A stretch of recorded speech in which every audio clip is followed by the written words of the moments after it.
Long before the heart of Africa was ever mapped, explorers were irresistibly drawn to this secret world.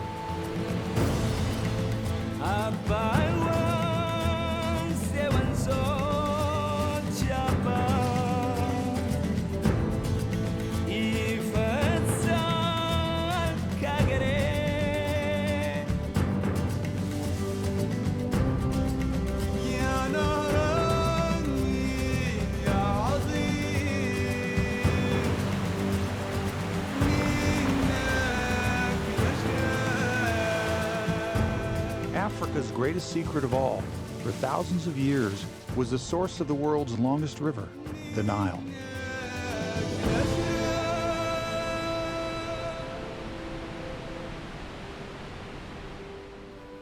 The Nile is unique among the world's rivers. Some call it the most important river on Earth because it gave life to the first great civilization. To a geologist like me, this desert is a rich and productive environment. Yet just a mile from the river, I don't find a single living plant. As long as 8,000 years ago, farmers diverted water from the Nile to irrigate their crops and made the desert bloom.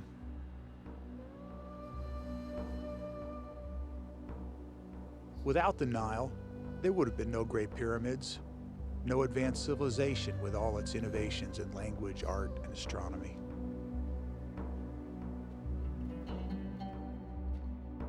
Each summer, the water level of the Nile rose several feet without a single drop of rain falling in Egypt.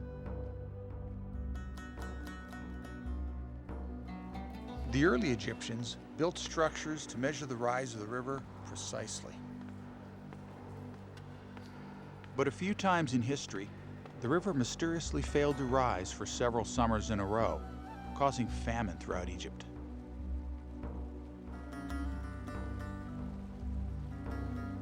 Every year, the farmers watched the river and wondered, where does all this water come from? This was the Nile's first great mystery.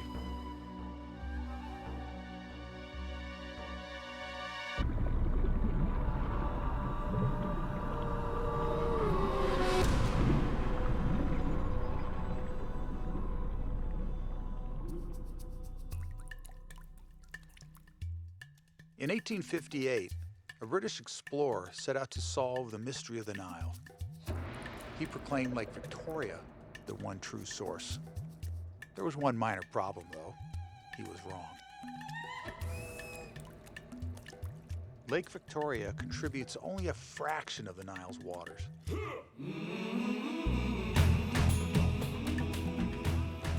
The main source of the Nile is in the rugged highlands of Ethiopia. The riches of Egypt are a gift from Lake Tana.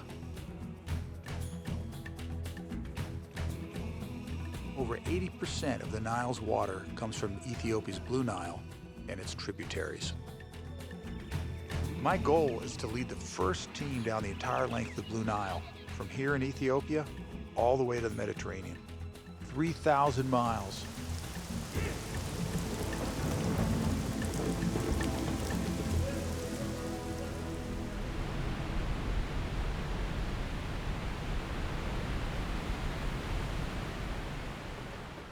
I've brought my team to Lake Tana for the expedition of a lifetime. We reached the Ethiopian highlands just in time to witness a Christian procession. I went for the first time to Ethiopia, and I trust Pasquale as our leader. Abuna Zerabruk. Yeah, he's one of the 9 saints who came from Syria. Piccolo Abai. Golo Abai, or Gilgel Watit Abai. Abai. Watit Abai.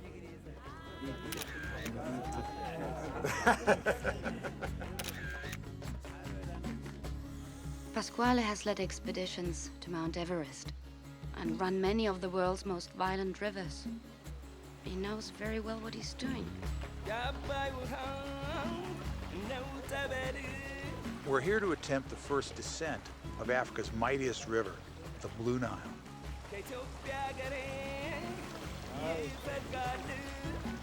I've hired some Ethiopian boatmen to be our cooks, our helpers, and bodyguards. We'll be heading into territory few outsiders have ever seen.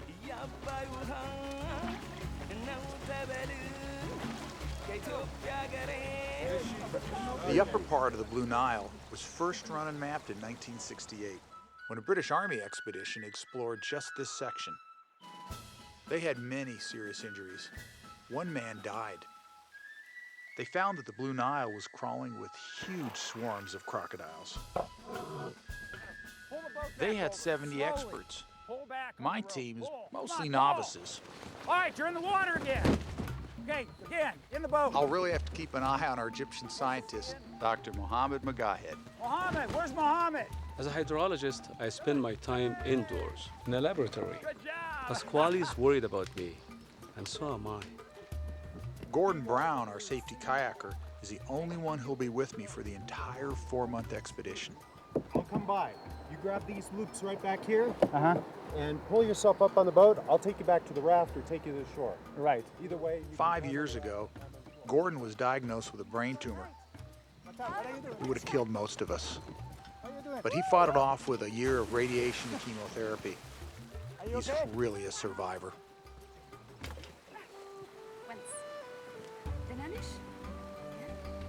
Saskia Lange is a journalist from Spain. She's writing an article about religion along the river. The river travels through areas with no roads, so I'll be able to study indigenous people. People I could never meet any other way. Thank you very much. Miriam Siko is our team's archaeologist. Here in the holy city of Lalibela, the Ethiopians dug down 40 feet into bedrock.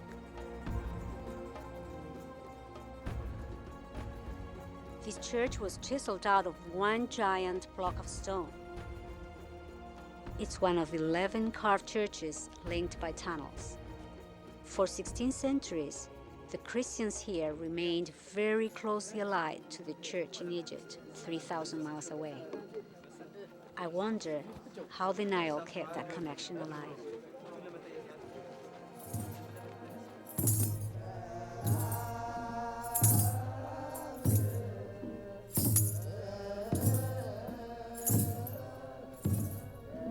Some people say that hidden in these stone churches is the Ark of the Covenant, the box that Indiana Jones was after.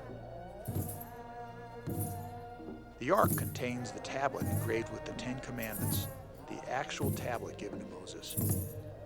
Is it really here?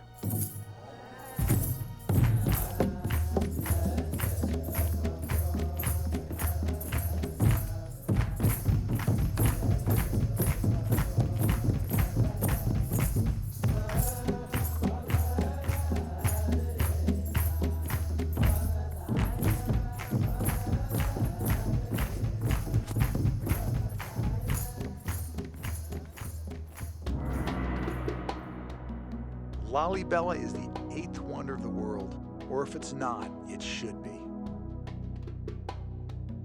Just as the Christians in Lalibela carved magnificent churches out of solid rock, the Blue Nile River has been carving this huge canyon through the highlands of Ethiopia, which the British named the Grand Canyon of Africa.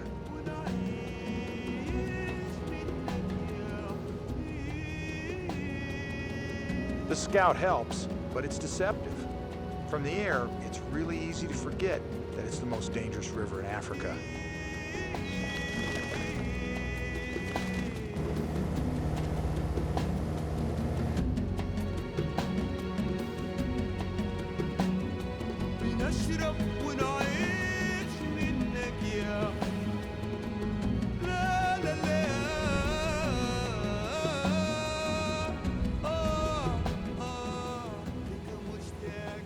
The aerial scout confirmed that the high water had finally peaked.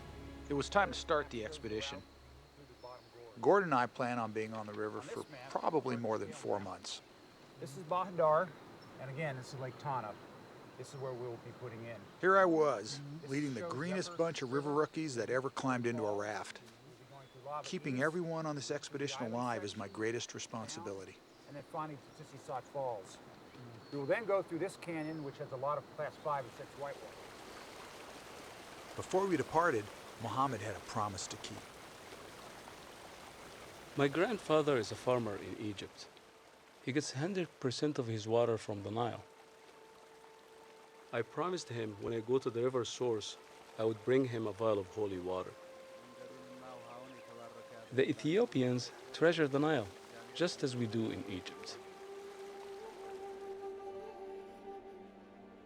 As we head down the river, the whole team is pumped. Most of the wild rivers on every continent have already been run, but not the Blue Nile. This is one of the last great river expeditions left in the world.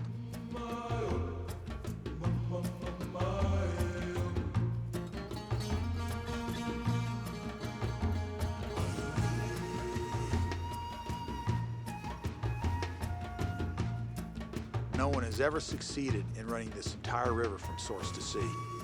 All those who've tried it have either died or given up.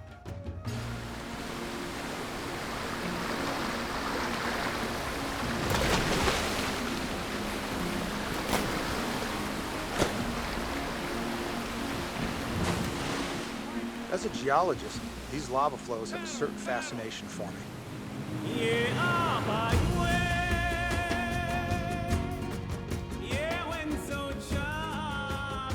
Lava flows like this one pinch the river together, forcing all the water through a narrow channel, creating huge rapids.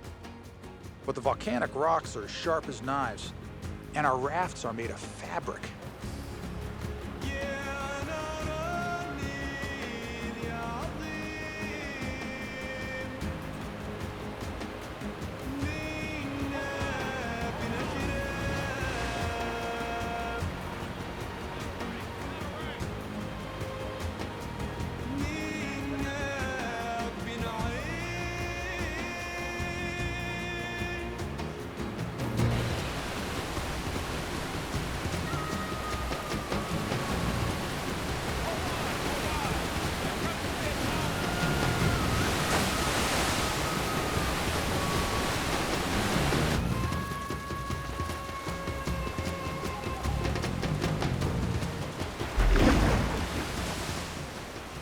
This was Muhammad's very first swim in the Nile.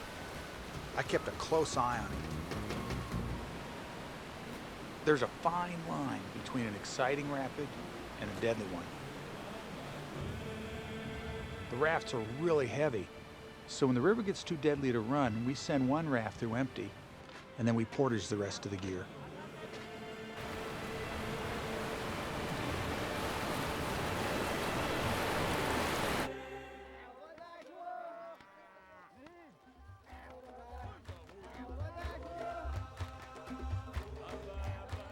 One sure way to get a laugh in Ethiopia is to carry a rubber raft on your head.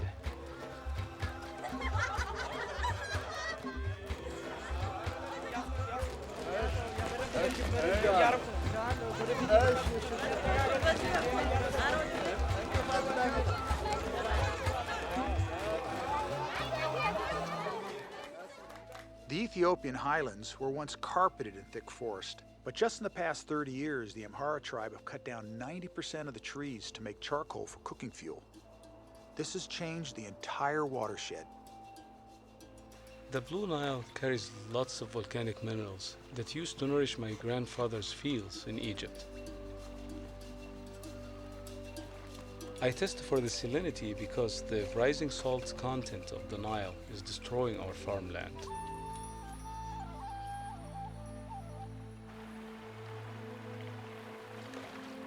The river is accelerating, but the team won't really grasp the magnitude of this river's power until they set their eyes on one of the most magnificent sights in all of Africa, Tissisat Falls.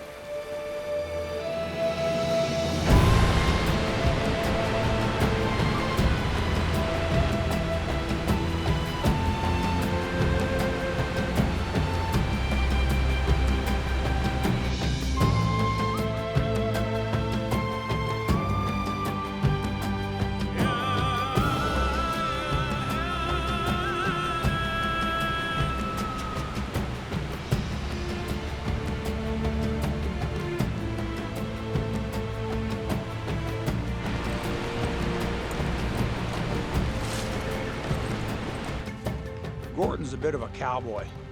He's got his own style of doing things. I told Pasquale I was going to run every inch of this river. Now he knows I'm serious.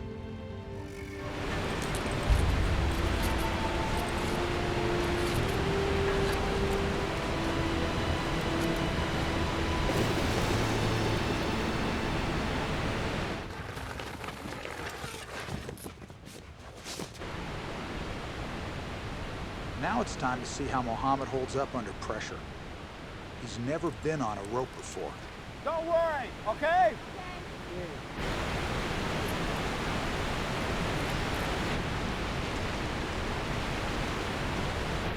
You're doing really well, Mohammed. Keep moving. I need to push Mohammed to get it over with fast. The less time he has to think about this, the better. A little further, a little further, a little further, Mohammed. A little further, come on. A little further. Okay. Saskia got tired of waiting for Mohammed to inch his way down, so I let her go ahead.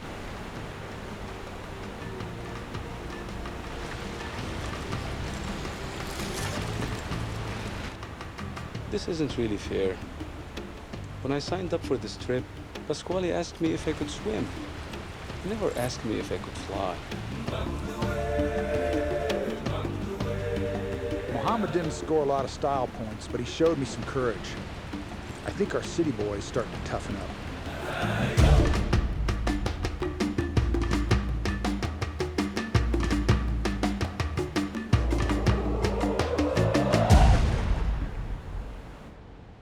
I didn't come all this way just to collect water samples. I'm mainly here to experience the river, to gain some insights about it. But I'm also here to learn about myself. And I'm so surprised at what I can do.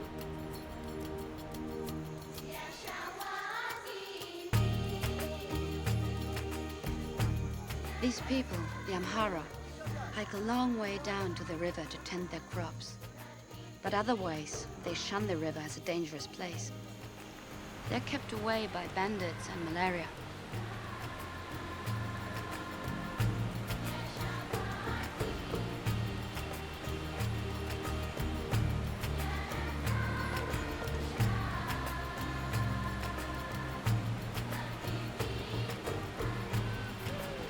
The most gung-ho team member is Michel Lullier from Chile.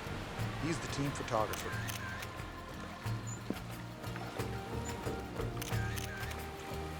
I love Ethiopia. I admire the gentle dignity of the people. They enjoy what they have. I just hope my photos can capture their spirit.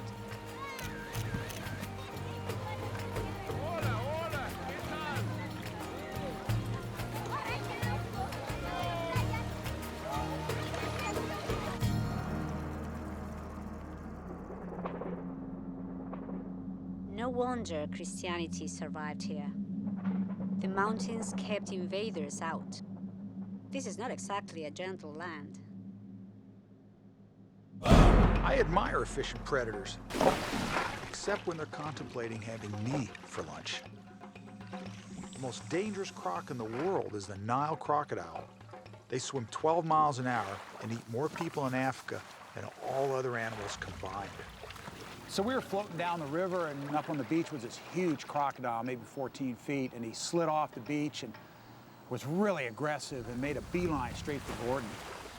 He started to arch out of the water, and he just kept coming at me.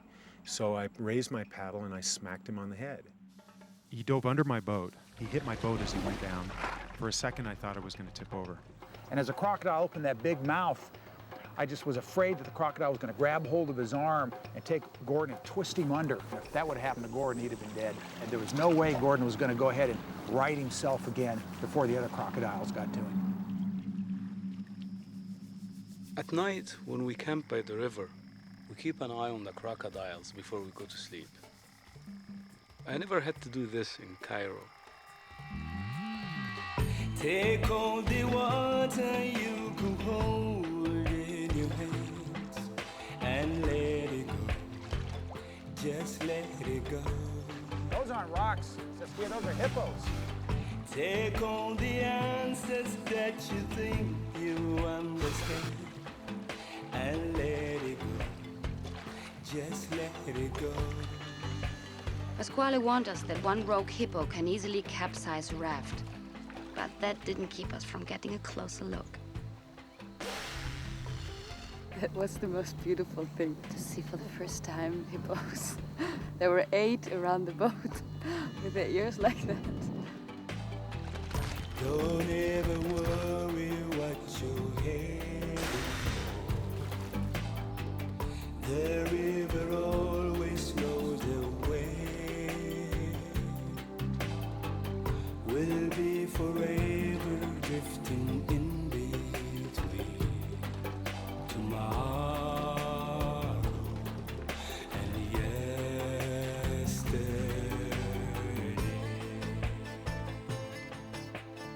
All along the journey, whenever we stop to buy vegetables, eggs, and meat from the local people, we get to see how they live. Ethiopia has over 100 distinct ethnic groups, many of them isolated from each other by the rugged terrain.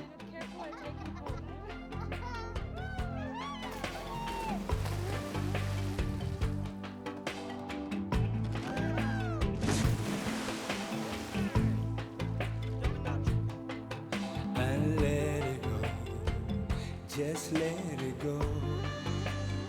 Over 200 million people depend on the Nile, and that population is projected to double in the next 25 years. Can the Nile support all these people? For over 1,000 years, whenever Ethiopia threatened to dam the Nile, the Egyptians took that threat seriously. If the river were diverted, Egypt would die. Who owns the water in the Nile?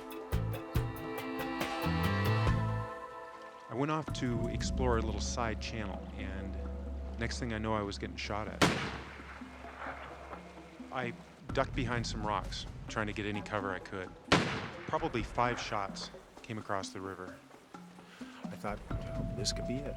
You know, my only real hope is to get down the river. I heard gunshots.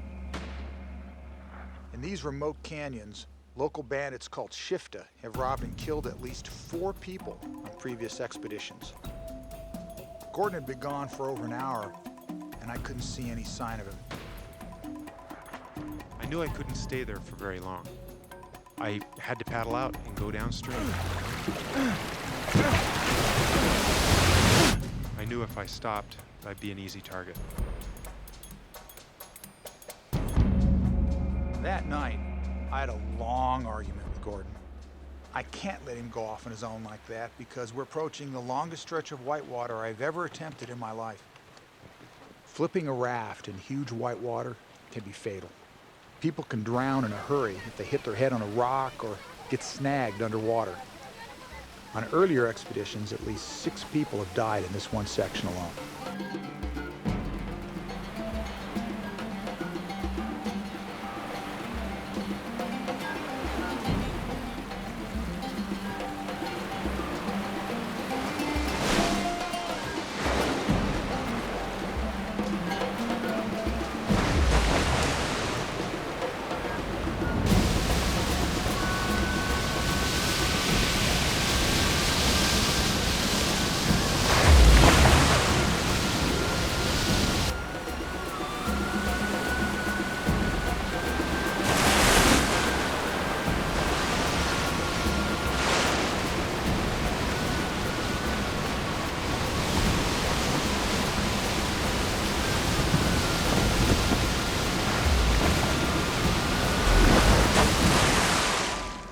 That morning, Michel steered his raft right into my worst nightmare.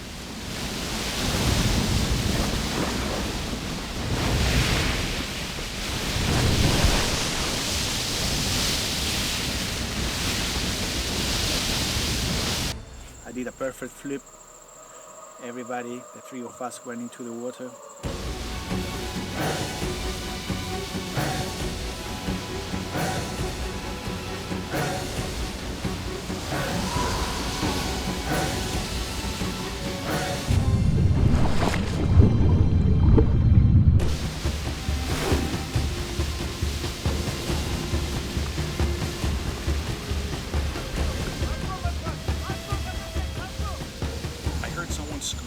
Azo, which is crocodile.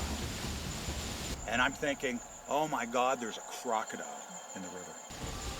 And this was the first time on the entire expedition where I could actually feel the hair go up on the back of my neck.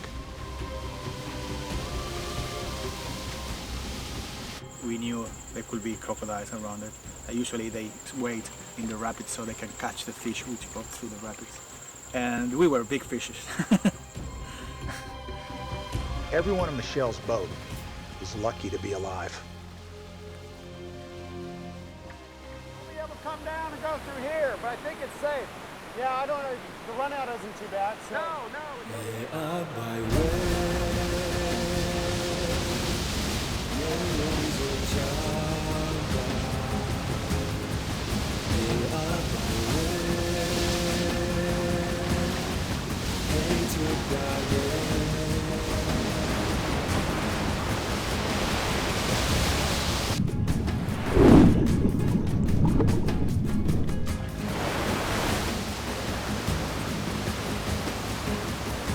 Are you all right over? Yeah, I'm okay.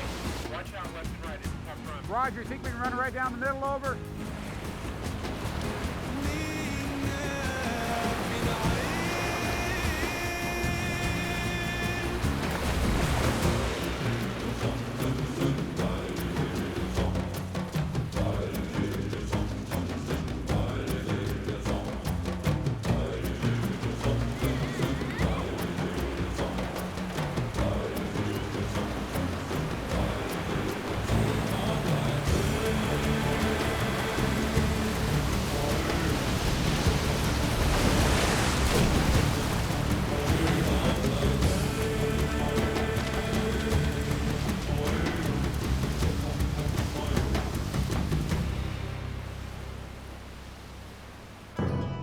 That night, we camped right at the border of Sudan. It's a dangerous place. Saskia, Miriam, and Muhammad are terrified about crossing into a country where civil war has been raging on and off for almost 20 years. They'll leave us here and rejoin us later in Khartoum. As soon as we crossed the border, Gordon and I took off exploring Sudan, the most mysterious country on the Nile. The Sudan is cloaked in secrecy behind the veil of Islam. When we came across a camel market, we were a little bit apprehensive at first, but we decided to go for it. How often do you get to bid at a camel auction?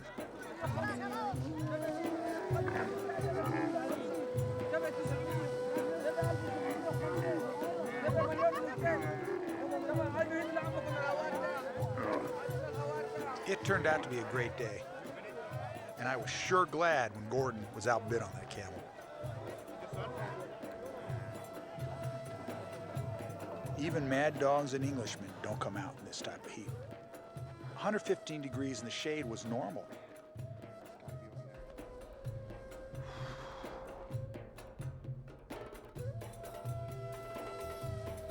Here in Khartoum, the capital of Sudan, the two rivers converge. The White Nile comes in on the right under the bridge to join our much larger Blue Nile.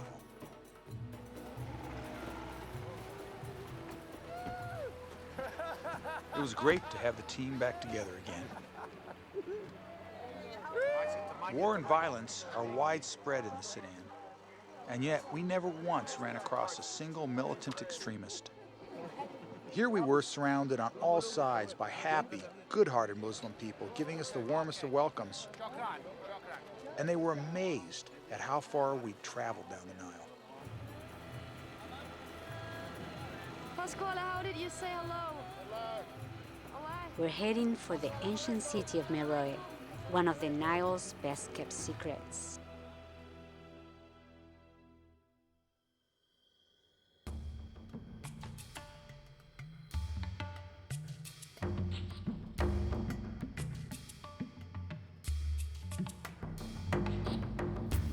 ليا فيك شجون أمنيات وأحلام أغنيات ولحوم في الصبا وغرام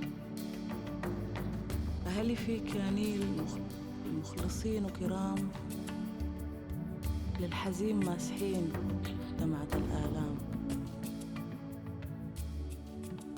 In the remote desert of Sudan, the Nile flows right past an ancient ghost town few outsiders have ever visited. We're among the lucky few.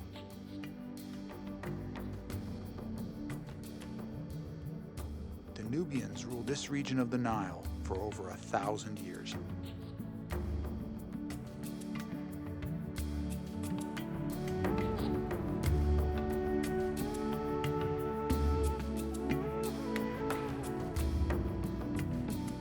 Over 2,000 years ago, these pyramids of Meroe were surrounded by forests.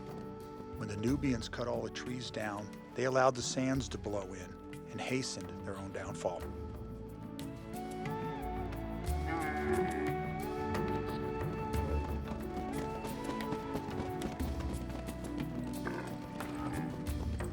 I feel the loss of a great civilization and the loss of the forests. The systems that support life are so fragile. If we don't nurture them, they turn to sand and dust. يا شواطئ النيل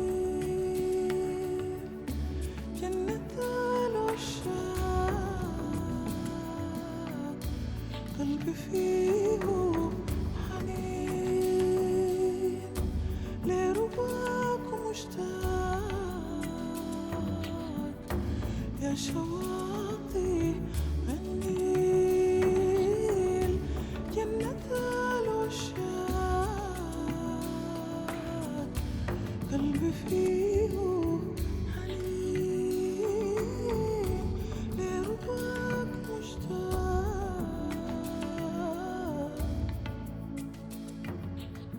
Here on the banks of the Nile, we heard haunting echoes of an ancient dynasty, half buried in sand and obscurity.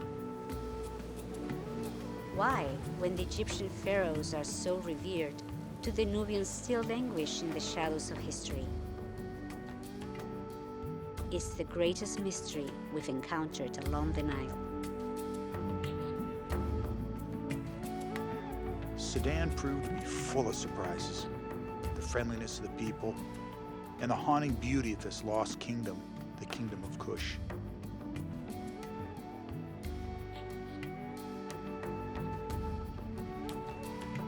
Near the border of Sudan and Egypt, the Nile River flows into Lake Nasser. A fishing boat captain warned us that we'd never get across Lake Nasser safely in our tiny rafts.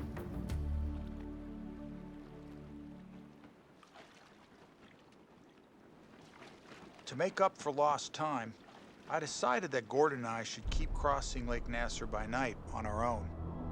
Big mistake. A huge windstorm came up out of nowhere.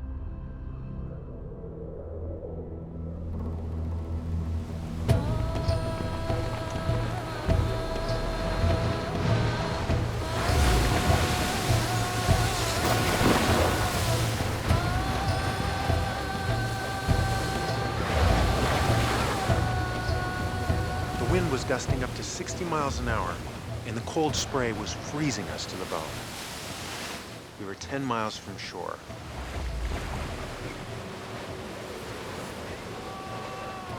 If a big wave knocked us overboard, there'd be no way for anyone to find us, and we'd die of exposure.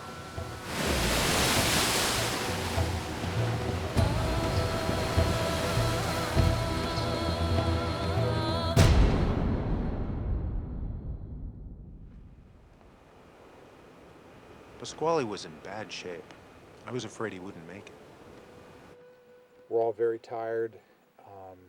We're very tired from the wind and the sun on our faces and the water. So tonight will hopefully be a good night. It's been a long, long haul at this point. This has come down to the grind. It really has come down to the grind. I was battling a relapse of malaria. I had chills, fever, and I was just totally exhausted. I was sore, I was sick. We hated to give up our dream of running the Nile, but it just wasn't worth dying for.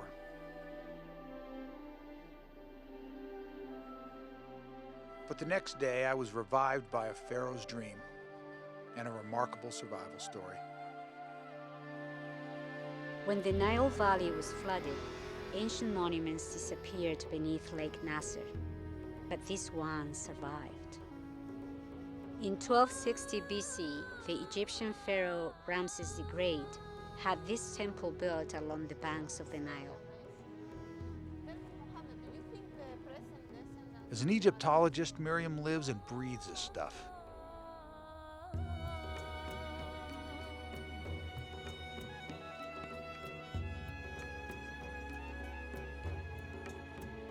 40 years ago, the new man-made lake was about to flood this temple. To save it, workers carefully cut the huge temple apart and moved it block by block to higher ground.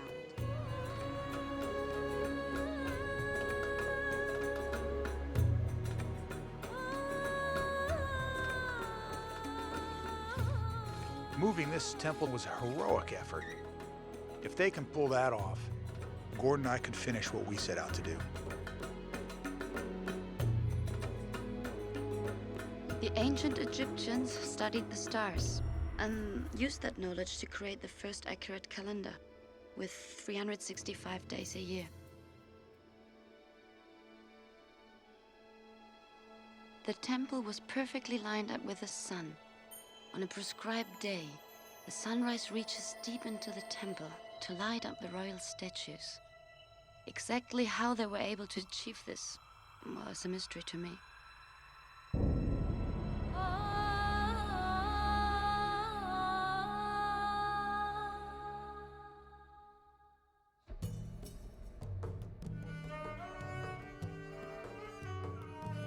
My Egyptian ancestors once had two things to fear from the Nile: too much water and too little.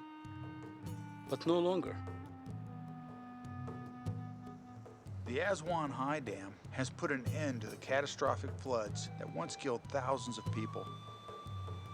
But the dam is a mixed blessing because the summer floods no longer enrich the farmland. They no longer leach salts out of the soil. Look how high the river used to be. Without the summer floods, there's no more need for these Nilometers. The markers the pharaohs used to track the yearly rise of the Nile.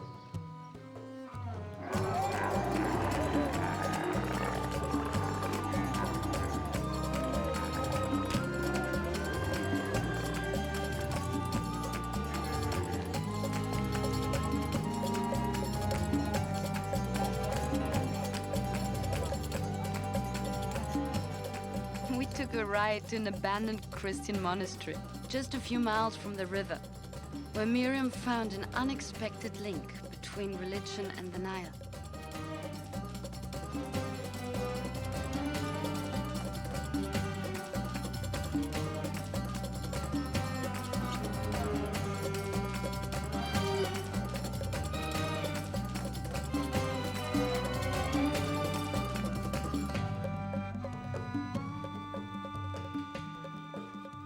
Priests at monasteries like this always had strong links to the church at Lalibela in Ethiopia. When the Christians here were in danger of being wiped out by the Muslim majority, the Ethiopians upriver threatened to block off the Nile, and the threat worked. This is how Christianity survived here for so long.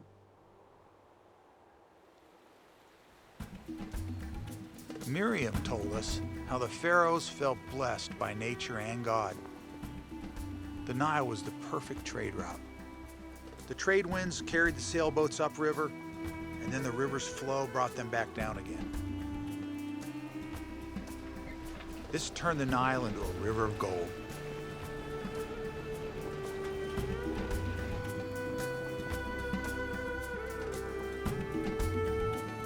After more than 3 months on the river, we had our routine down cold. Stop, unpack the boats, make dinner, put the tents up, eat, take a shower, go to sleep, wake up, pack the boats. It's every day, day after day, day after day, day after day. I first saw Luxor as a boy, yet after visiting the source of the Nile, all this looks different to me. For 3,000 years, Egypt was ruled by pharaohs like Ramses the Great and the female pharaoh Hatshepsut. The Nile turned them into living gods. No wonder they worshipped the river. It was 115 degrees when Miriam took us to the Valley of the Queens, where we visited the tomb of Queen Nefertari, the favorite wife of Ramses the Great.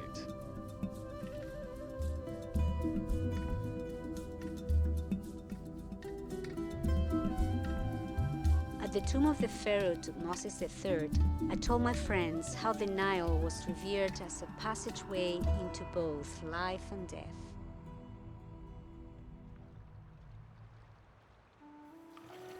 And for me too, this has been more than a river trip. It was like an inner voyage. It did change me. Reaching Cairo was a milestone. After months of sand dunes and mud huts, the city dazzles me like some fabulous mirage.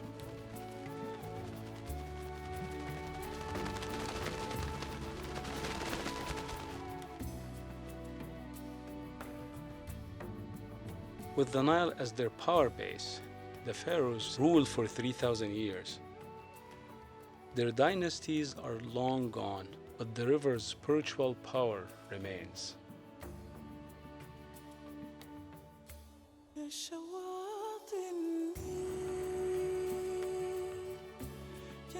I think that I've gained something spiritually from this trip. Sharing this expedition with Pasquale has, it's shown me that really anything is possible if your heart's in it.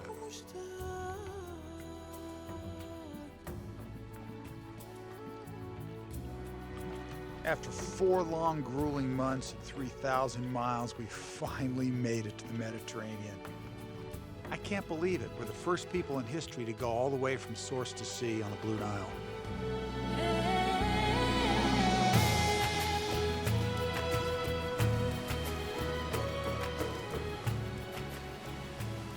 As we finally hit the surf and the salt water, I was flooded with exhaustion and pride and just overwhelming joy.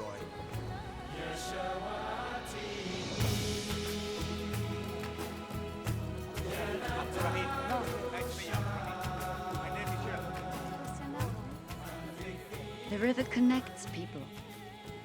The lucky necklace from a Christian girl in Ethiopia brought me new friends all along the Nile. The times that meant the most to me are the simple, everyday encounters with people along the river.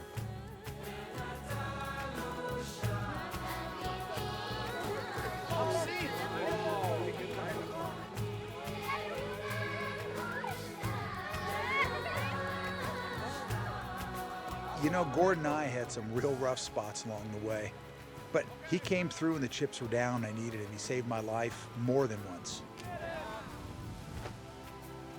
We've all got infinite respect now for this river. You know, we realized that when we finally stepped on the beaches of Alexandria, our final destination.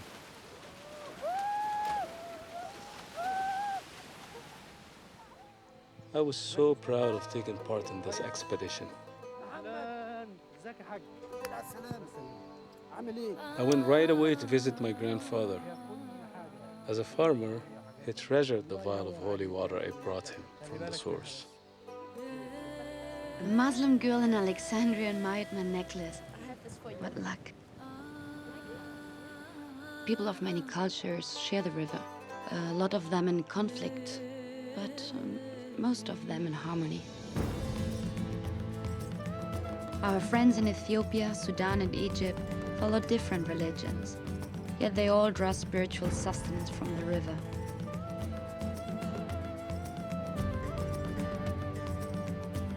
The Nile has brought such wealth and power that many have tried to own it. But the river has defied even the mightiest pharaohs because it's greater than all of us. The waters of the Nile bring life and nourish the soul.